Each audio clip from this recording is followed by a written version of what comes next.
जे काय तुम्हाला कोणीकडे पाहावं वाटलं तिकडे पाहून घ्या, कारण हा थांब म्हणजे थांब तू सिट्या मारणारा ओरिजिनल तमाशातला आहे.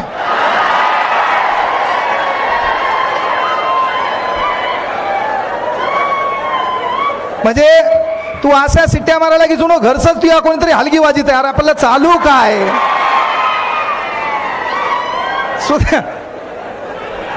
सुधारणा काळाची गरज आहे ना.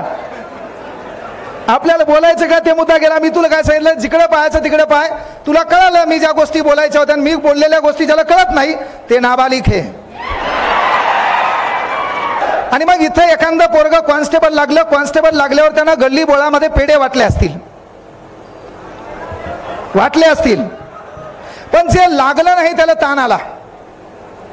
ज्यानं पेढे वाटले त्यानं वाटले, पण त्याच्यासोबतचं जे पोरग होतं ते लागलं नाही त्याला ताण आला. आपला प्रॉब्लेम तोच व्हायला पहा. आपला सर्वात मोठा प्रॉब्लेम काय, एका रूम मध्ये 4 जण छान पद्धतीने अभ्यास करायलेत, 4 बी नाही लागले, लय मोठं दुःख नाही. पण त्या 4घातला 1 जण लागलं का ते तिघायचे दुःख होईल का, ते जगात कोणालाच होणार नाही. कारण आपण अशा देशात राहतो इथं चॅलेंज नाही आपल्या लोकायला.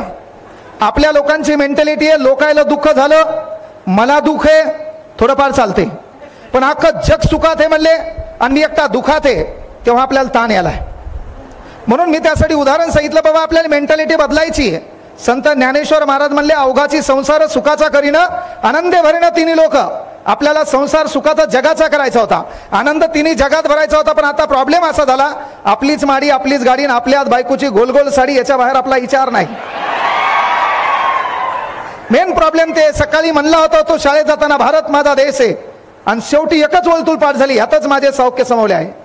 अख्खं मधलं गायब झालं. तू जनगण मन डायरेक्ट जय हो जय हो जय हो, बाकीचा कार्यक्रम डिलीट केला आपण. आणि मग ते करत असताना लक्षात घ्या की मी म्हटलं होतं की बाबा हे बदलायचं आपल्याला. कारण काय होतं बा, एखाद्या जिल्ह्याचा, एखाद्या तालुक्याचा, एखाद्या प्रभागाचा विकास नाही झाला, त्याला डिपेंड आपण लोकप्रतिनिधी ठरवतो. आपली तर मेंटॅलिटी एवढी डेंजर आहे. नाली तुडुंब भरली हे इथून शिवा देत आहे मुख्यमंत्र्याला. आता नालीचा मुख्यमंत्र्याचा काही संबंध आहे का? म्हणजे दुखायला म्हशीचं इंजेक्शन वघारीला काही गरज आहे का? आपल्याला त्या बी गोष्टी कळणं गरजेच्या आहेत की बाबा आपलं कोण आहे परक कोण आहे. म्हणून काय बाबा की जगासोबत आपल्या सुखाची तुलना आपल्याला करता आली पाहिजे. त्यासाठी मी उदाहरण सांगितलं होतं बाबा की अमेरिकेमध्ये लाईट गेल्यावर लोक चेक करतात मीटरमध्ये काही प्रॉब्लेम आहे का. अशा देशात आपण राहतो. इथं सुख दुःखाची तुलना आपण लोकांकडे पाहून करतो आणि आपला तोच प्रॉब्लेम झाला. जे पोरग लागलं नाही त्याला इथून डबल शुभेच्छा आहेत, जे लागले त्याला सिंगल शुभेच्छा आहेत. त्याच्याबद्दलचे उदाहरण सांगायचे.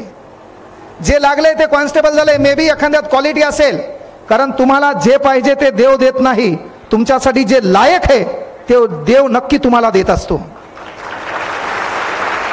म्हणून कदाचित अरे आपण या पोलीस भरतीमध्ये 1-2 मार्कानं हुकलो, आपण याच्या अगोदरच्या सरळ सेवेत नाही लागलो, तर याचा अर्थ वरच्यानं ठरवलंय ती क्वालिटी याच्यापेक्षा काही वेगळी आहे.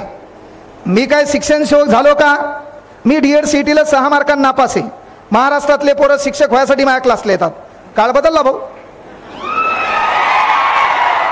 है ना. मी काय पोलीस भरती दिली का? मी काय पोलीस झालेलो आहे का?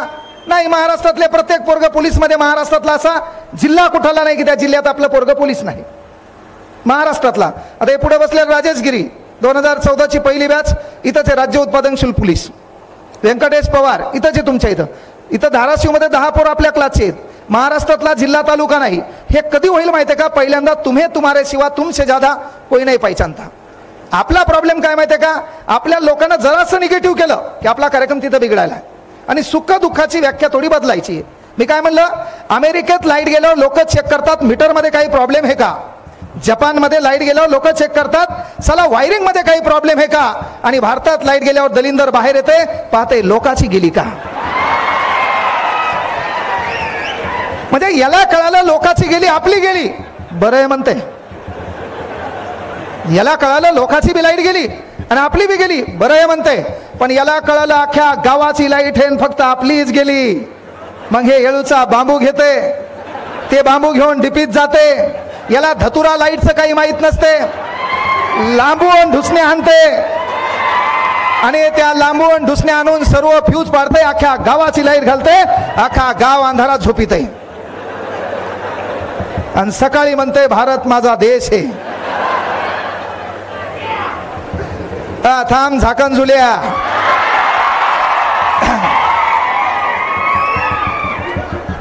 पोरं हे जे 11वी 12वी झाले, तुम्ही सर्वात मोठा किरम्या तुमच्या देशात द्या.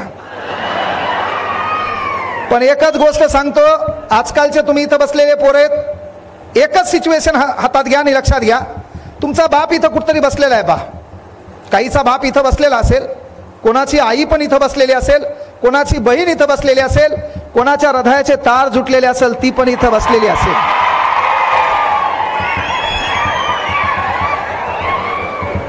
आमदार साहेब काही म्हणा, पण तुमच्या इथले पोरं हुशार आहेत.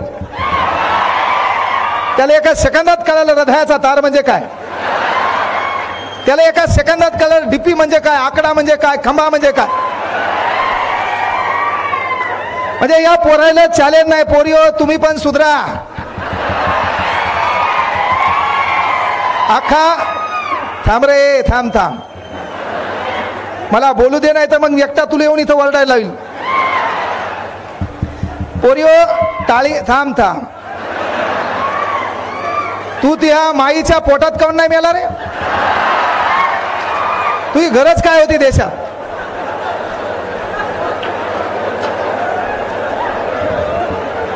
काय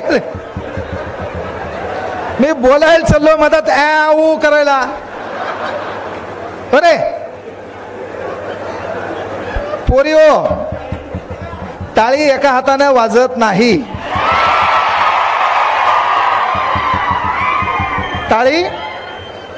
टाळी एका हाताने वाजत नाही. अलीकडे एक घटना घडली साहेब पुण्यामध्ये. एक पोरग कोयता घेऊन पोरीच्या मागे लागू लागलं. एक पोरग कोयता घेऊन पोरीच्या मागे लागू लागलं. ही घटना तुम्ही पाहिली. मला सांगा, ते पोरग डायरेक्ट आलं पोरी म्हणलं का हो म्हण? आता बाकीचा शब्द मी म्हणलं असतो तर मग तेवढाच कुरात करतून पुन्हा व्हायरल करताल. सर आय लव्ह यू म्हणले, घ्या वांदे. ते पोरग पोरी लिहून डायरेक्ट म्हणलं का हो म्हण, आणि पोरगी नाही म्हणली, ते कोयता घेऊन मागे लागलं का नाही? एकच गोष्ट लक्षात घ्या महिला मंडळ, आपल्याला बापानं शिक्षणाची संधी उपलब्ध करून दिलेली आहे. पोरीनं आपल्या बापाचा सन्मान आणि पोरानं आपल्या घराचं कर्तृत्व वाढवायचं असते. तुम्हाला एक कळकळीची विनंती मोठा भाऊ म्हणून सांगायलो, इथं महाराष्ट्रातल्या प्रत्येक विद्यार्थ्याला भावाचं रिलेशन आपण जपत असतो. आपल्याला तो कधी धंदा जमला नाहीये. आणि शिकवणाऱ्या प्रत्येक शिक्षक वृंदांना माझी विनंती आहे की आपल्याला मराठी भाषेत दुसरं नाव आहे मास्तर. या मास्तर शब्दाचा खूप छान अर्थ आहे. आईच्या स्तरावर जाऊन विद्यार्थ्याची गरज लक्षात घेऊन माझ्या स्वतःच्या लेकराला भविष्यात काय बनवायचं हे वर्गात जाऊन शिकवण्याचा प्रयत्न करतो, तो खरा मास्तर. आणि म्हणून विनंती एक आहे, पोरियो तुम्हाला शिक्षणाची संधी उपलब्ध करून दिली. इथं बसलेले माझे तरुण बंधू असतील, इथं तुमचा कुठतरी बाप बसलाय, कुठंतरी आई बसलेली आहे, आणि या विचार मंचामध्ये आणि तुमच्यामध्ये 5 फुटाचं अंतर आहे. या विचार मंचावर युवा सेनेचे, शिवसेनेचे पदाधिकारी बसलेत. 10 लाख लोकांमध्ये कॉम्पिटिशन चालतंय. तिथं कुठतरी एका लोकांच्या मतांचा विचार करून कार्यसम्राट सन्माननीय आमदार कैलासजी पाटील या ठिकाणी बसलेत. म्हणजे प्रत्येकाच्या जीवनामध्ये काहीतरी संघर्ष केला. एका पाठीवर असलेल्या नावापासून एखादा व्यक्ती युवा शहर प्रमुख झाला असेल, जिल्हाध्यक्ष झाला असेल, तो आमदार झाला असेल, तर ते इथं बसण्याचं कर्तृत्व हे त्यांच्या कष्टामुळे, कामामुळे आहे.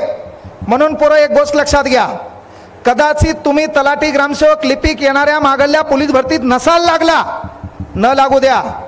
कारण एक जीत से कोई सिकंदर और एक हार से कोई फकीर नहीं होता. एक जीत से कोई सिकंदर और एक हार से कोई फकीर नहीं होता. मात्र एक काम आपल्याला करायचं, इथून पुढे आपली वाटचाल ही आगळी वेगळी असली पाहिजे.